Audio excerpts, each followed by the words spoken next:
அடிய திருப்பாதம் அம்பலத்திலே நின்ற அண்ணாமலையாரை கைதொழுது கண்டவர் விண்டிலர் விண்டவர் கண்டிலர் என்று கூறுவோரும் உண்டு. அந்த இறைவனை நேரிலே கண்டவரும் உண்டு. போர்க்களத்திலே அர்ஜுனனுக்கு கீதாச்சாரத்தை நண்பனாக ஆசிரியராக போர்ப்படை தளபதியாக சாரதியாக இருந்து உபதேசம் செய்கின்றார் கண்ணபுரான். துச்சாதனன் கௌரவர் சபையிலே திரௌபதியின் மானத்தை துயில் உரித்த போது அங்கே கற்றறிந்த சான்றோர்கள் அவையிலே இருந்தபோதும் திரௌபதி அந்த பரமாத்மாவை நோக்கி என்னை காப்பாற்றுங்கள் காப்பாற்றுங்கள் என்று கதறிய போது தக்க சமயத்திலே வந்து காப்பாற்றியவன் கண்ணபுரான். புனிதர்கள் நிறைந்த திருவண்ணாமலையிலே ஆத்மகுரு சேஷாத்திரி சாமிகள் பார்க்கின்ற பொருள்கள் அனைத்தையும் பரபிரம்மமாகவே பார்த்து அந்த இறைவனிடத்திலே ஒன்றி பழகியவர்.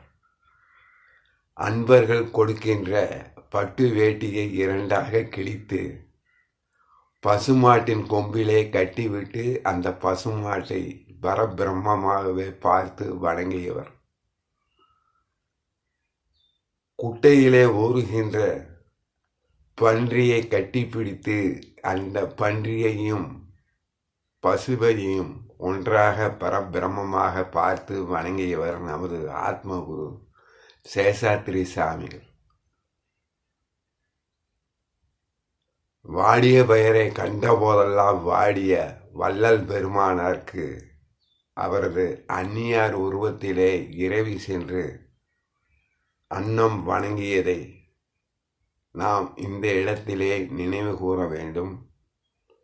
சுந்தரமூர்த்தி சாமிகள் தவத்திலே ஆழ்ந்திருந்து அவரது தவம் களைந்து பசி எடுத்தபோது முதிய அந்தணர் உருவத்திலே இறைவன் சென்று அன்னம் வழங்கியதையும் நாம் ஒப்புக்கொள்ளத்தான் வேண்டும். ஆக இறைவன் எங்கே இருக்கின்றான்? இறைவனை கண்டவர் உண்டா என்றால் இறைவன் எல்லா இடத்திலும் இருக்கின்றான். இறைவனை கண்ட அன்பர்கள் இன்றும் நம்மிடையே இருக்கின்றார்கள். திருவண்ணாமலையிலே கிரிவலம் போகும் பாதையிலே சில இடங்களில் வெந்நீர் வாசனை அடிக்கும், சில இடங்களிலே சந்தனம் மனம் கமலம். அந்த திருவண்ணாமலையிலே ஒளி ரூபத்திலே சித்தர்களுக்கு ஒளியின் ரூபத்திலே அன்பர்களுக்கு காட்சியளித்த சித்தர் பெருமக்கள் இருந்ததையும் நாம் மறந்துவிடக்கூடாது. திரு அண்ணாமலையை தவம் இயற்றிய இசக்கி சாமிகள் ஒரு தடவை மலையிலே வழி தெரியாமல் தவித்த போது அந்த அண்ணாமலையாரே விறகு வெட்டியின் வடிவத்திலே வந்து அவருக்கு காட்சி அளித்து மலையிலிருந்து கீழே இறக்கிவிட்ட சம்பவத்தையும் நாம் அறிந்து கொள்ள வேண்டும். இறைவன் எங்கே இருக்கின்றான்? சோறு கண்ட இடத்திலே சொர்க்கம் உள்ளது என்று கூறுவார்கள். சோற்றுக்குள்ளே சொக்கநாதர் இருக்கின்றார் என்ற பழமொழியும் உண்டு. அரிசியிலே உள்ள அரணையும் சி என்ற எழுத்து சிவனையும் குறிக்கின்றது. ஆகவேதான் இறைவனாகிய சிவனாருக்கு ஐப்பசி மாதத்திலே அன்னாபிஷேகம் நடைபெறுகின்றது. ஆக அறநெறி நூல்கள் அன்னதானத்தை சிறப்பாக சிறப்பித்து கூறுகின்றன.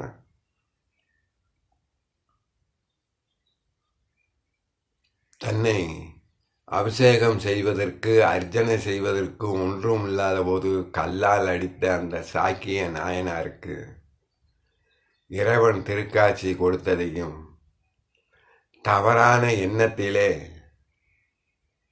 மலர்கணையால் அம்பு தொடுத்த மன்மதனை எரித்ததையும் என்றும் 16 என்று வரம் பெற்ற சிரஞ்சீவியான மார்க்கண்டேயனை யமதூதர்கள் கவர்ந்து செல்ல முற்பட்டபோது அந்த சிரஞ்சீவியான மார்க்கண்டேயனுக்கு காட்சியளித்து அவனை அரவணைத்து யமனை திருக்கடை உருளே சிவன் எட்டி உதைத்ததாக வரலாறு இருப்பதையும் நாம் மறந்துவிடக்கூடாது. ஆக இறைவன் எங்கே இருக்கின்றான்? அப்பழுக்கு இல்லாத அடியவர் உள்ளத்திலே இறைவன் இன்றும் இருக்கின்றான். அந்த அடியவர்களை அரவணைத்து அடியவர்களை தொழுது அவர்களை கைதொழுதால் நாம் இறைவனை அரவணைத்து இறைவனை கைதொழுவதற்கு சமமாகும் என்கின்றது அறநூல்கள். ஓம் நமச்சிவாய். அடிய திருப்பா